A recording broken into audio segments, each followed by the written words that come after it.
Doctor Dutta কি সেদিনকে কানা হয়েছিলেন না ওনার চোখে ঠুলি পড়েছিলেন যে কে কোন ওষুধটা দিয়েছে সেটা উনি দেখেননি? আর তাছাড়া ডক্টর দত্তের সঙ্গে নিশ্চয়ই তোমার কোনো পার্সোনাল রিলেশন নেই যাতে সত্যিটা জানার পরেও তোমার নামটা সুপারিশ করবে। কলেজের ব্যাপারে তুমি যেটা জানো না সেটা নিয়ে প্লিজ কথা বলতে এসো না কাকিমণি। কলেজের ব্যাপারে আমি কথা বলতে চাই না রোহিণী। আমার সাধারণ বুদ্ধিতে যেটা মনে হলো ব্যাস সেটাই বললাম। আর শবনম, তুমি যদি এই অ্যাওয়ার্ডটা না নাও তাহলে মনে রেখো যে জীবনের সবচেয়ে বড় ভুলটা তুমি করবে। দেখো, student of the year award দিয়ে আমার না কিচ্ছু যায় আসে না।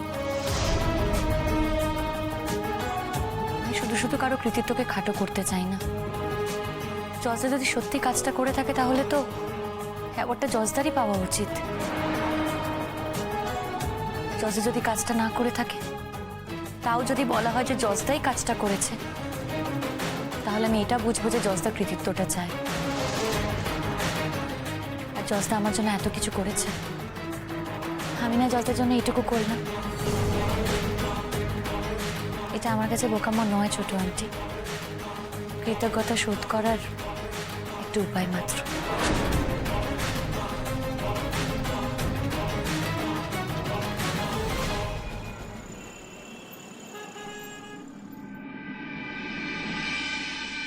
শুভ সন্ধ্যা, সকলকে স্বাগত।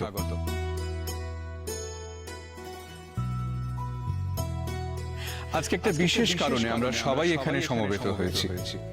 আপনারা সবাই জানেন যে প্রত্যেক বছর একটি বিশেষ দিনে সে বছরের স্টুডেন্ট অফ দ্য ইয়ারের নাম ঘোষণা করা হয়।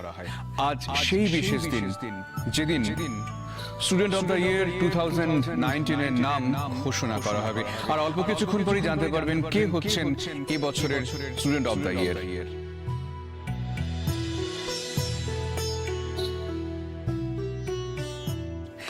প্রত্যেক বছর যে বা যিনি স্টুডেন্ট অফ দ্য ইয়ার হন, তার ইন্সপিরেশনাল স্পিচ, তার উপস্থিতি, তার সতীর্থ, তার সহপাঠী বা অন্যান্য ছাত্রছাত্রীদের উজ্জীবিত করে, অনুপ্রাণিত করে।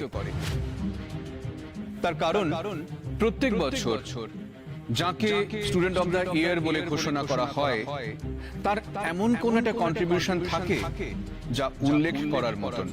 আর এভাবেই মেডিকেল কলেজ তার ঐতিহ্য বহন করে চলেছে।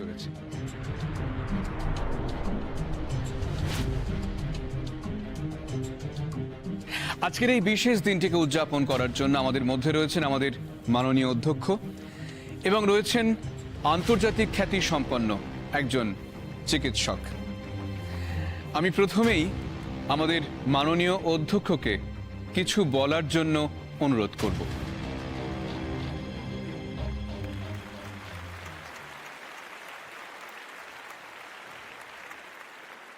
এখানে উপস্থিত সমস্ত ছাত্রছাত্রীদের আমার স্নেহ, ভালোবাসা এবং আশীর্বাদ।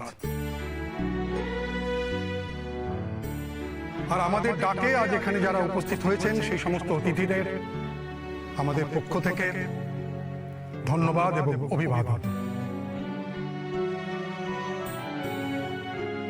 আমাদের এই মেডিকেল কলেজের ট্র্যাডিশন মেনে আমরা প্রতি বছর একজনকে best student of the year এই অ্যাওয়ার্ড দিয়ে থাকি। আমরা এই অ্যাওয়ার্ড এমন একজনকে দিই তিনি খুব যোগ্য, চিকিৎসা শাস্ত্রের প্রতি তার আনুগত্য অপরিসীম। শুধু আনুগত্য নয়, তার বিশ্লেষণী ক্ষমতা, সিদ্ধান্ত নেবার সাহস, এর সঙ্গে যদি চিকিৎসা শাস্ত্র নিয়ে পড়াশোনা জড়িয়ে থাকে তাহলে সে মানব কল্যাণে নিজেকে অনেক বেশি নিয়োজিত করতে পারবে। আমরা এই সমস্ত বিচার করেই এই বছরের best student of the year নির্বাচিত করেছি।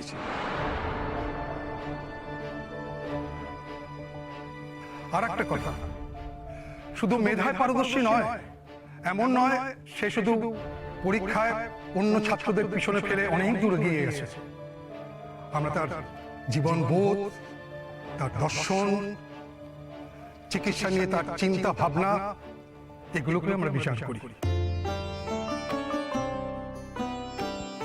আমার এই 37 বছরের জীবনের অভিজ্ঞতায়, এই মেডিকেল কলেজের সঙ্গে যুক্ত থাকার অভিজ্ঞতায় আমরা 37 জনকে এর আগে পুরস্কারে ভূষিত করেছি এবং তারা প্রত্যেকেই চিকিৎসা শাস্ত্রে খুব মূল্যবান অবদান রেখেছেন এবং মানব কল্যাণে তারা অনেক দূরে এগিয়ে গেছেন।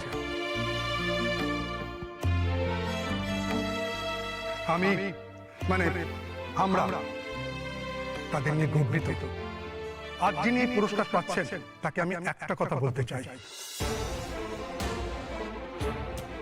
যে কাজের জন্য, যে মেধা, দক্ষতা এবং জীবনবোধ দর্শনের জন্য তিনি এই পুরস্কার পাচ্ছেন, তা যেন তিনি বৃহত্তর মানব কল্যাণের জন্য ব্যবহার করেন। তা যদি করেন তবেই আমাদের এই পুরস্কার দেওয়া সার্থক বলেই আমরা মনে করব। ধন্যবাদ।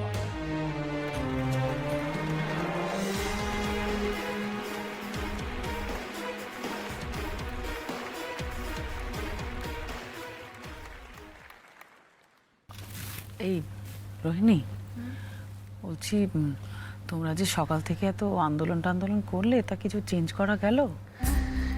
দেখো, আমরা তো সব পিটিশন সাইন করে স্টুডেন্টদের থেকে সাইন জোগাড় করে প্রিন্সিপালের কাছে পাঠিয়েছি, জমা করেছি। এবার অ্যানাউন্সমেন্ট একটা যখন হয়ে গেছে, অ্যাওয়ার্ড তো দিতেই হবে সেই অনুযায়ী। তবে কে পাবে অ্যাওয়ার্ডটা ফাইনালি, সেটা কিন্তু সত্যি এখনো বলা যাচ্ছে না। শাবনাম অ্যাওয়ার্ডটা নাও পেতে পারে দেখলে। এরপরেও যদি শাবনাম পায় তাহলে জানবো চূড়ান্ত ম্যানিপুলেশন হয়েছে, এবং সেই ম্যানিপুলেশনটা যদি হয় তাহলে আমি তো এখানে চুপ করে বসে থাকবো না। আমি গিয়ে স্টেজে উঠে আমার যা বক্তব্য পরিষ্কার করে জানাবো। শুধু আমি ক্ষেপে আছি এমন নয় গো, আমাদের স্টুডেন্ট ফান্ডের অনেকে ক্ষেপে রয়েছে এই ব্যাপারটা নিয়ে। দেখো দেখো কি হয়। মানে আমার না খুব টেনশন হচ্ছে, জানো তোমার। টেনশন করার কি আছে? আরে টেনশন কেন হচ্ছে? একটা অনুষ্ঠান চলছে, অনুষ্ঠানটা হতে দাও। নিশ্চয়ই কিছু না কিছু।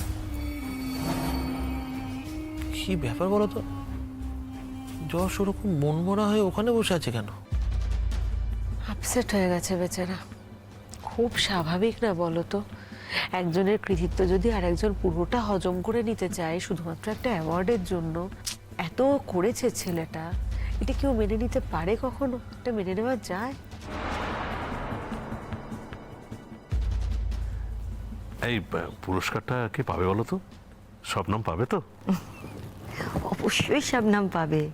আরে বাবা, শাবনাম পাবে বলে তো আমরা দেখতে এসেছি।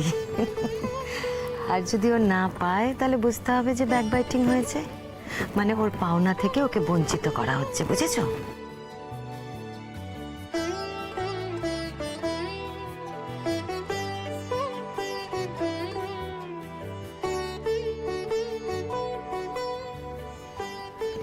দেখেছো শবনমটা কেমন বদলে গেছে? দূর থেকে দেখে একটু হেসে বললো তোমরা বসো, চলে গেল। তারপর আমাদের কাছে এলো না একটু। ভালো করে ভেবে দেখেছো তো? তুমি বদলে যাওনি তো? আমি বদলে গেছি? তুমি কথাটা বলতে পারলে? আরে বাবা, শাবনামের তো মনে হতে পারে যে তুমি বদলে গেছো। মনে হলেই তো আর হলো না। শবনম যে বদলে গেছে এ কথা তো তুমি স্বীকার করবে নাকি? যা, আমি এত সহজে কোনো কিছু স্বীকারও যেমন করি না, অস্বীকারও করি না। এই যেমন আমি এটা স্বীকার করি না যে আমার সুস্থ হয়ে ওঠার পেছনে শাবনামের কোনো হাত নেই, সমস্ত হাত যশের। ঠিক তেমনিভাবেই আমি এটাও স্বীকার করি না যে শাবনাম এত তাড়াতাড়ি বদলে গেছে। তুমি স্বীকার করো বা না করো, যেটা সত্যি সেটা তো সত্যি। শবনম তোমার একটা মারাত্মক ক্ষতি করে দিয়েছিল। যশ তো ওষুধ বলে এসেছিল, তার কারণ একটু আগে রোহিণী আর যশ এসে আমাদের বলেছিল শবনম তোমার একটা সাংঘাতিক ক্ষতি করতে যাচ্ছে। আচ্ছা রঞ্জা, তুমি এত তাড়াতাড়ি ক্যারেট কেন হয়ে যাও? তুমি শাবনামকে চেনো না? কি আশ্চর্য, এখানে চেনা না চেনার প্রশ্ন আসছে কেন বলো? শবনম ভেবেছিল যে ওই ওষুধটাই ঠিক, সেই জন্যই ও জেদ করেছিল। আমি তো বলছি না যে ও তোমার কোনো ক্ষতি করার জন্য এই জেদটা করেছিল। দেখো, জেদ তো করেছিল। ও বুঝতে পারেনি যশ ডাক্তার হয়ে গেছে, ও এখনো স্টুডেন্ট, এখনো পড়াশোনা করছে। ও বুঝতে পারেনি যে যে ডক্টরের আন্ডারে তুমি ছিলে তিনি একজন ভারত বিখ্যাত ডাক্তার। থার্ড ইয়ারের স্টুডেন্ট হয়ে সবার সঙ্গে যদি টেক্কা দিতে যায় না, যা হবার সেটাই হয়েছে। যশ আর স্যার ছিলেন বলে এই যাত্রায় তুমি বেঁচে গেছো, না হলে যে কি হতো। দেখো, তোমার জীবনের থেকে আমার কাছে দামি তো আর কিচ্ছু নেই, তাই তোমার জীবন নিয়ে যদি কেউ বাজি ধরে আমি তো একটু বিরক্ত হবই, আর এটাই তো স্বাভাবিক। হাসছো যে? এমনি এমনি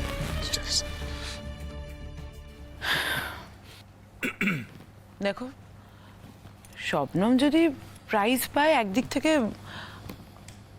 আমি কিন্তু খুব খুশি হব। আমি নিজের হাতে করে শবনমকে মানুষ করেছি, কিন্তু যে কাজটা ও করেছে সেই কাজটা কিন্তু শেষ পর্যন্ত স্যার আর যশ নিজেদের হাতে তুলে নিয়েছে। তাহলে সেই কাজটার জন্য শবনম প্রাইজ পেয়ে যাবে, রোহিণীর এই যুক্তিটাও কিন্তু খুব একটা ভুল নয়। দেখো, আমি এক্ষুনি কোনো কিছু বলবো না, বলতে চাইও না। আর একটু পরেই তো জানতে পারবে কে প্রাইজটা পাচ্ছে, তাই না? আর এটাও দেখো, এটা ভেবে দেখো যে আমি যে স্যারের আন্ডারে ছিলাম, মানে যে আমার ট্রিটমেন্টের দায়িত্বে ছিলেন যিনি, তিনি কেন কিছু বলছেন না? তিনি কেন চুপ করে আছেন? আমাকে তো রোহিণী বলছিল যে ওই শবনমের প্রাইজ পাওয়া নিয়ে খুব গন্ডগোল হতে পারে। আমারও মনে হচ্ছে দেখো কিছু না কিছু হবে, আর শবনম প্রাইজ পেলে তো ওই রোহিণীরা ছেড়ে দেবে না। দেখা যাক। রঞ্জা, কারোর যদি যোগ্যতা থাকে তাহলে হাজার চেষ্টা করলেও তাকে দমানো যাবে না। মানে হ্যাঁ, এটা হতে পারে যে হয়তো প্রাইজটা পেতে দিল না, কিন্তু যোগ্যতা কি হবে? যোগ্যতা তো কেউ আটকাতে পারবে না, তাই না? মন দিয়ে দেখো, দেখো না। এবার আমি ডেকে নিচ্ছি সেই চিকিৎসককে যিনি এই সিলেকশন কমিটির একজন মেম্বার এবং এবছর স্টুডেন্ট অফ দ্য ইয়ার যিনি হচ্ছেন, তার কাজ খুব কাছ থেকে পর্যালোচনা করেছেন। তাকে ডেকে নেব দু কথা বলার জন্য।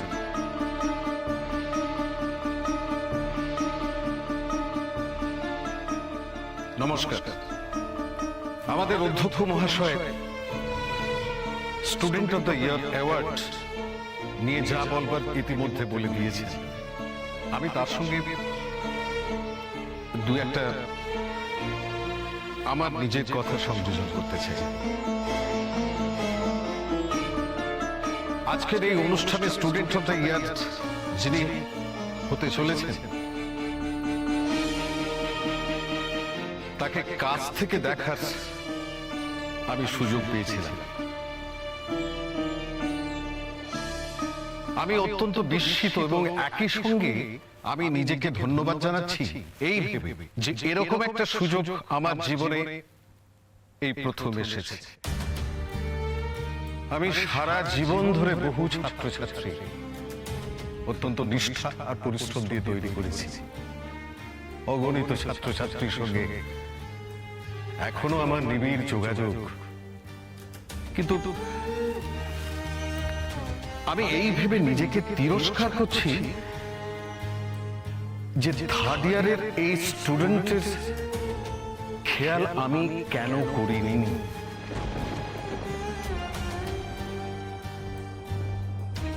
আমার কেন নজর ছিল না? কেন আমি নজর দিতে পারিনি? যদি আমি সঠিকভাবে সেই নজর দিতে পারতাম তাহলে আমি নিশ্চিত এই স্টুডেন্ট আরো অনেক আগেই তার প্রতিভা উন্মোচিত করতে পারত।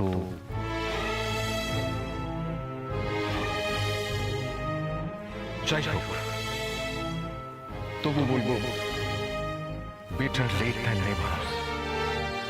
শেষ পর্যন্ত আমার জীবনে একটা সুযোগ এসেছিল এবং সেই কারণেই আমি বুঝতে পেরেছিলাম যে স্টুডেন্ট অফ দ্য ইয়ার কাকে করা যেতে পারে। কে হতে পারে?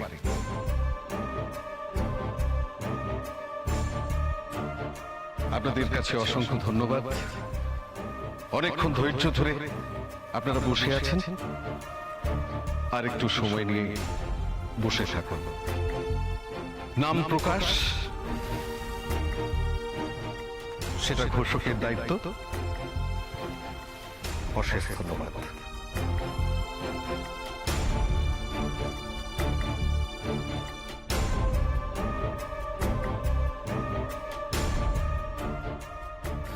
বুঝলে শবনম, রোহিণীরা আন্দোলন করেছিল, কিচ্ছু লাভ হয়নি। ডক্টর দত্ত তো ছিলেন আমাদের ইকবাল স্যারের চিকিৎসার সময়। উনি যখন বলে দিয়েছেন তখন কোনো চিন্তা নেই, বুঝছো? উনি কিন্তু তোমার কথাই বলছেন। আচ্ছা, তুমি এইভাবে রয়েছে কেন, মুখ গম্ভীর করে? কোথায় গম্ভীর নয় তো? তুমি কি টেনশন করছো? না, আমি কোনো টেনশন করছি না। কি হয়েছে বলতো? স্টেজে উঠোকে বলতে হবে তো, ওর জন্য টেনশন করছে। বলছি তো আমি কোনো টেনশন করছি না। দেখে বোঝা যাচ্ছে তোমায়। তুমি এটা স্মার্ট মেয়ে, কেন টেনশন করছো? রিল্যাক্স হও। মনে হচ্ছে যশ ওর নামই করবে। কি দিয়েও স্যারকে কিনলো বলতো? সেটা স্যার বলতে পারবে, জিজ্ঞেস করবি। আমি কি করে বলবো? এটা কিন্তু ঠিক হচ্ছে না রোহিণী, আর যদি এটা হয় তাহলে আমরা সব স্টুডেন্ট মিলে প্রতিবাদ করব। শবনমকে কিছুতেই প্রাইজ নিতে দেব না আমরা। যে প্রাইজ যশ পাওয়ার কথা সেই প্রাইজ শবনম পায় কি করে? আমরা মেনে নেব কি করে? যশ যে কাজটা করেছে তার কৃতিত্ব ও নিচ্ছে, ওর লজ্জা করে না? আর একটা কথা হলো, প্রত্যেকটা ক্ষেত্রে না যশকেও এক্সপ্লয়েট করবে, এটা আমি কিছুতেই মেনে নিতে পারি না। এমন একটা ভাব করবে যেন যশ ওর প্রপার্টি। এবারে অন্তত যা খুশি হয়ে যাক, ও যা খুশি করে নিক, আমি এটা অ্যাকসেপ্ট করবো না। আমার উপর এবছরের স্টুডেন্ট অফ দ্য ইয়ারের নাম ঘোষণার দায়িত্ব পড়েছে ঠিকই, কিন্তু তার আগে আমি ডেকে নেব এই সিলেকশন কমিটির আরেকজন অধ্যাপককে দু কথা বলার জন্য। আপনি কি কিছু বলবেন? না না, ঠিক আছে, আপনি নাম ঘোষণা করে দিন। ওকে। ডক্টর খাস্তগীর কিছু বলতে চাইলেন না যখন তখন আর অপেক্ষা নয়, অনেকক্ষণ ধৈর্য ধরে অপেক্ষা করছেন এবছরের স্টুডেন্ট অফ দ্য ইয়ারের নাম জানার জন্য।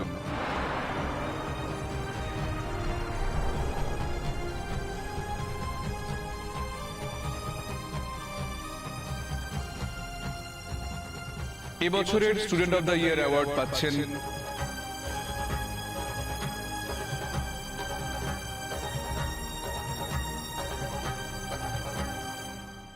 এবছরের student of the year award পাচ্ছেন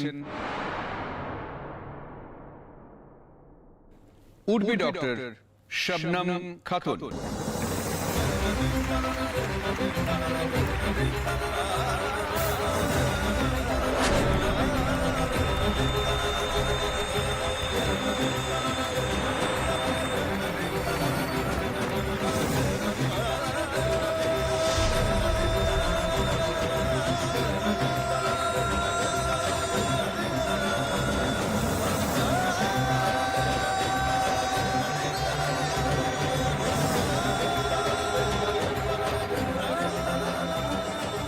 অপেক্ষার প্রহর গোনা শেষ, স্টুডেন্টস অফ দ্য ইয়ারের নাম সবার জানা হয়ে গেছে। এবার নিশ্চয়ই তাকে একবার মঞ্চে দেখতে ইচ্ছে করছে তার দু চারটে কথা শুনতে।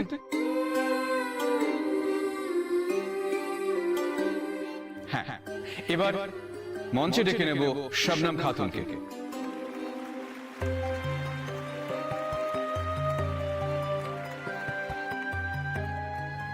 যশ, তুই যদি কিছু না বলিস এবার, সিরিয়াসলি আমি মঞ্চে উঠে আমার বক্তব্য রাখতে কিন্তু বাধ্য হব।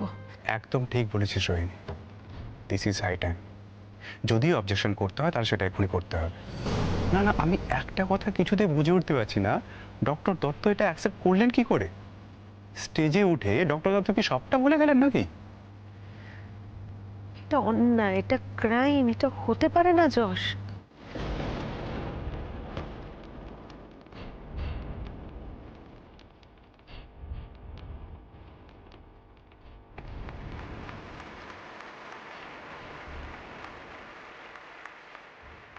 কোনটা অন্যায়, কোনটা ক্রাইম? মানে তুই এটা আমায় জিজ্ঞেস করছিস? দেখ, আমরা একটা ওষুধ অ্যাপ্লাই করব বলে ঠিক করেছিলাম, এই কথাটা ঠিক সত্যি, কিন্তু ফাইনালি সেটা অ্যাপ্লাই করেছি কি করিনি সেটা কি তুই দেখেছিস? মানে তুই আর স্যার তো একটা মেডিসিন রেডি করে দিয়ে এসেছিলি, বলে এসেছিলি সিস্টারকে সেটা অ্যাপ্লাই করার জন্য, and obviously as per instruction sister নিশ্চয়ই সেটা অ্যাপ্লাই করেছিলেন। অ্যাপ্লাই করেছিলেন আর আমি দেখেছি, এই দুটোর মধ্যে কিন্তু অনেক পার্থক্য আছে, আর এই ছোট্ট পার্থক্য দিয়ে না অনেক কিছু অদল বদল হয়ে যেতে পারে। যশ, কি বলতে চাইছিস তুই? আমি বুঝতে পারছি না। এই কি হচ্ছে বলো তো ব্যাপারটা? যেরকম ভাবে এগোচ্ছে আমার তো মনে হচ্ছে প্রাইসটা শবনমের দিকে এগোচ্ছে, কিন্তু শবনম তো অন্য কথা বলেছিল। না না, দাঁড়াও না তো, অত সোজা না কি? রোহিণীরাও তৈরি হয়ে আছে। হ্যাঁ, শবনম খাতুনের হাতে পুরস্কার তুলে দেবেন আমাদের অধ্যক্ষ ডক্টর কমলেশ আচার্য।